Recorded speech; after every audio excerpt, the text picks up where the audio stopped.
Bonjour, nous sommes le groupe 14 et nous allons vous présenter le travail que nous avons pu effectuer durant le projet aménagement urbain en ce qui concerne la SIG.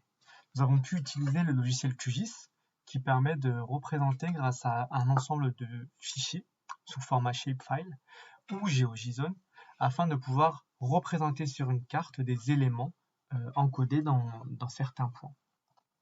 Nous avons pu organiser notre feuille de travail, nos couches de travail en des groupes afin de regrouper tous les thèmes similaires dans un seul et même groupe afin de pouvoir s'y retrouver et travailler plus facilement. Cela peut être très intéressant lorsqu'on a un projet de très grande ampleur.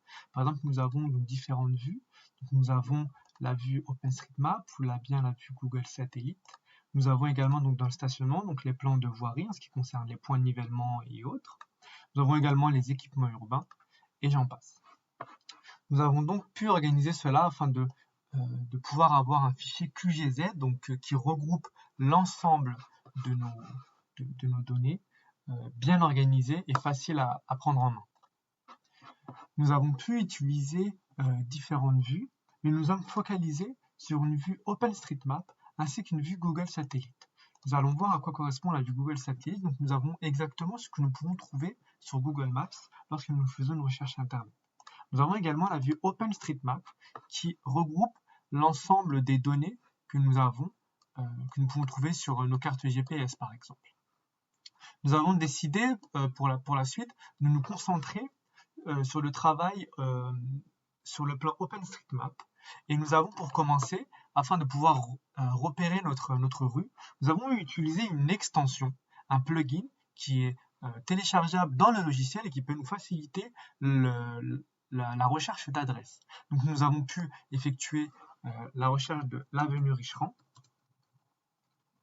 Donc celle-ci est déjà présente ici. Donc nous allons l'activer et nous pouvons à présent donc zoomer sur notre adresse, nous savons exactement où est-ce qu'elle est.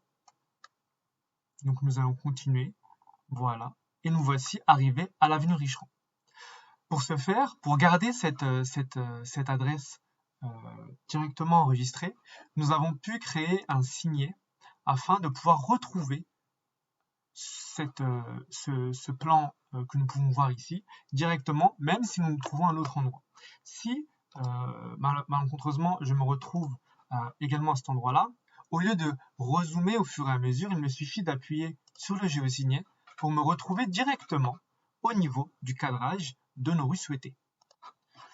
Une fois notre cadrage effectué, nous avons pu télécharger un ensemble de données venant principalement de l'Apure, Open Data Apure, ainsi que Open Data Paris. Nous avons pu créer, entre autres, des connexions WMS permettant d'avoir accès à différents layers. En l'occurrence, ici, nous avons l'emprise, la hauteur et le zonage donc de Paris. Et nous avons également donc, une connexion OWS qui a été créée. Nous avons pu télécharger des fichiers au format shapefile ou bien encore GeoJSON afin de pouvoir exploiter certaines données. Nous avons pu travailler sur un fichier de format, un dossier qui s'appelait Dans ma rue sur le site Open Data Paris et qui regroupait un ensemble de données. Ce fichier-là, nous l'avons traité afin d'obtenir différents sous-fichiers. En effet, si j'active le filtre Dans ma rue, nous voyons un ensemble de points. Allons maintenant nous focaliser sur arbres, végétaux et animaux. Nous voyons qu'il y a 3 sous-critères. Nous avons problème d'animaux et d'insectes, donc les déjections canines, problème d'animaux et d'insectes avec la présence d'animal mort, ou bien pied d'arbre avec l'entourage d'arbres en mauvais état. Donc nous pouvons repérer ces éléments-là sur notre carte. A priori, sur notre cadrage de rue, nous avons uniquement donc a priori donc des déjections canines qui se trouvent souvent à cet endroit-là, et également un entourage de pieds d'arbres en mauvais état au niveau de l'avenue Richerand. Alors il faut savoir que la plupart des données que nous avons pu charger ont été des données que nous avons récupérées directement sur les sites de l'Open Data ou bien encore sur les sites de l'Apure, comme j'ai pu le dire tout à l'heure. nous avons choisi d'effectuer nos recherches, nos téléchargements de données ainsi, car nous avions la possibilité sur le site de l'Open Data Paris d'effectuer un polygone, une polyligne autour du secteur nous intéressant et récupérer uniquement le nombre de points compris dans ce secteur-là. En effet, nous avions quelquefois des dossiers, des documents, des fichiers, pardon, avec 74 000 points par exemple. Il s'agissait de l'ensemble du secteur, donc de l'arrondissement du 10e arrondissement. Nous avons pu effectuer une polyligne, une sorte de filtre en amont du téléchargement, et puis ainsi récupérer uniquement 1600 points. Cela a vraiment soulagé nos ordinateurs, nous a permis de récupérer uniquement les données qui allaient nous intéresser. Une fois l'ensemble des données nous intéressant ayant été téléchargées, nous voyons ici qu'il y a énormément d'informations qui peuvent être exploitées. Nous avons par exemple la propreté, avec plusieurs éléments, donc déjection canine, donc patrouille de propreté, et ainsi de suite. Nous voyons, donc nous avons pris uniquement, comme je l'ai dit à l'instant, uniquement ce qui nous intéresse, c'est-à-dire le secteur Bichat, et plus particulièrement notre cadrage, c'est-à-dire la rue Marie-Louise et l'avenue Richeron. Ainsi, nous avons pu exploiter l'ensemble de ces données-là. Nous avons pu également effectuer un certain nombre de comptages sur le terrain, donc au niveau du quartier Bichat, et plus particulièrement au niveau du point de croisement entre la rue Bichat, rue Alibert et rue Marie-Louise. Nous avons effectué des comptages routiers. Grâce aux chiffres récupérés là ainsi, nous avons pu créer donc 4 couches que nous pouvons voir ici, un flux de vélo, flux de roues motorisées, pardon, un flux de véhicules et un flux poids lourd. Donc nous avons pu rentrer l'ensemble de ces données-là et nous pouvons voir quels sont les trajets préférentiels des véhicules, donc des flux de roues, donc des flux de véhicules, pardon. Nous avons également les camionnettes comprises dans ces calculs-là. Nous voyons qu'il y a très peu de véhicules, donc il y a 0 à 20 véhicules qui peuvent être amenés à traverser la rue Marie-Louise. Nous avons également donc des flux de poids lourds. Nous avons pas mal de véhicules, donc de 8 à 12 véhicules qui passent sur la rue Marie-Louise, ce qui s'expliquerait par des livraisons, car il y a pas mal de restaurants, comme nous pouvons le voir sur la rue Marie-Louise, également sur l'avenue Richeron.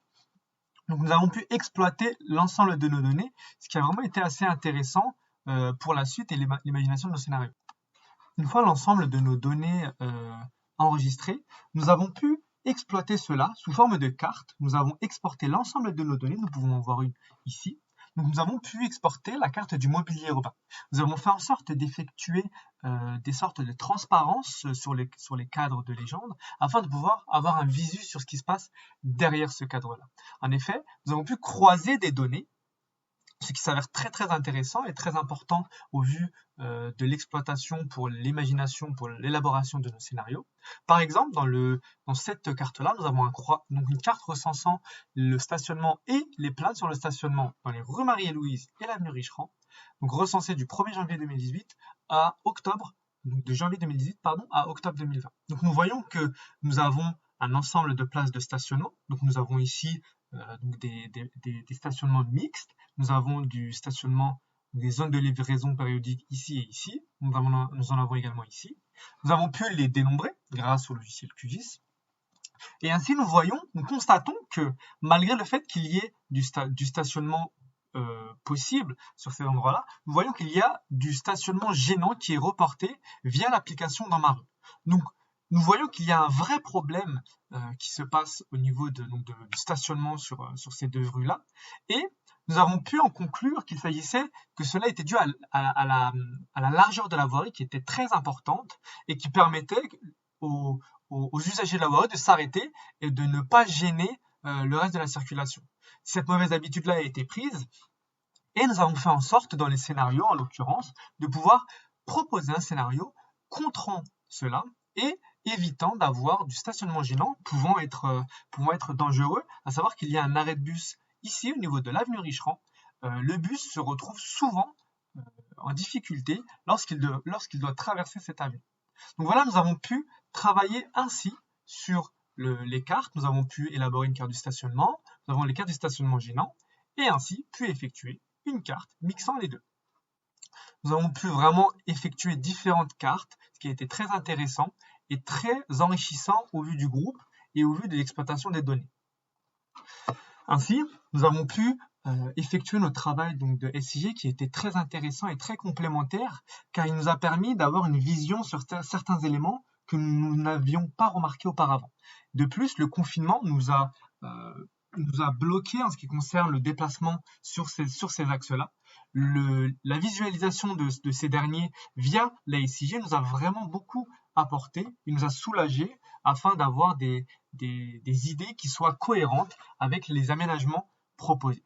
Nous vous remercions d'avoir pris le temps de nous présenter les différents éléments de la SIG et nous espérons avoir rempli l'ensemble des AAV et des critères au vu de ce module-là. Au revoir.